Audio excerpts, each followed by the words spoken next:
નમસ્કાર દર્શક મિત્રો, હું છું રૂપલ લુણીચિયા. સંપૂર્ણ ન્યૂઝમાં આપનું સ્વાગત છે.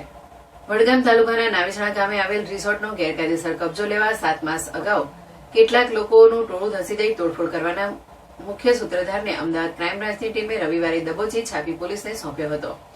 વડગામના નાવીસણા ગામે આવેલ નાવીસણા રિસોર્ટ પ્રાઇવેટ લિમિટેડમાં ગત તારીખ 19/8/2023ના રોજ રિસોર્ટનો ગેરકાયદેસર કબજો કરવા માટે નાવીસણા ગામના રિયાઝભાઈ લોહાણીના ઇશારે 10 લોકોનો ટોળો રિવોલ્વર સહિતના ઘાતક હથિયાર સાથે રિસોર્ટમાં ધસી જઈ તોડફોડ કરી આતંક મચાવી રિસોર્ટના માલિક સહિત લોકોને રિસોર્ટમાંથી બહાર કાઢી ગેરકાયદેસર કબજો કર્યો હતો. જોકે સમગ્ર ઘટનાની જાણ છાપી પોલીસને થતા તાત્કાલિક રિસોર્ટ પર પહોંચી એક્શન લેતા હથિયારધારી લોકો ભાગી ગયા હતા અને મામલો થાળે પડ્યો હતો.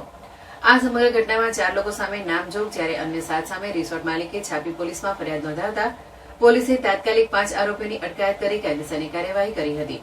જોકે સમગ્ર ઘટનાના મુખ્ય સૂત્રધાર રિયાઝ લોહાણી પોલીસને ચકમો આપી છેલ્લા 7 માસથી ફરાર હતો, જેથી છાપી પોલીસે આરોપીને નાસ્તો ફરતો જાહેર કરતા અમદાવાદ ક્રાઇમ બ્રાન્ચની ટીમે બાતમીના આધારે રવિવારે ઝડપી પાડી છાપી પોલીસને સુપરત કર્યો હતો. છાપી પીએસઆઈ હાર્દિક દેસાઈએ સમગ્ર મામલે ઝીણવટભરી તપાસ હાથ ધરી હોવાનું જાણવા મળે છે.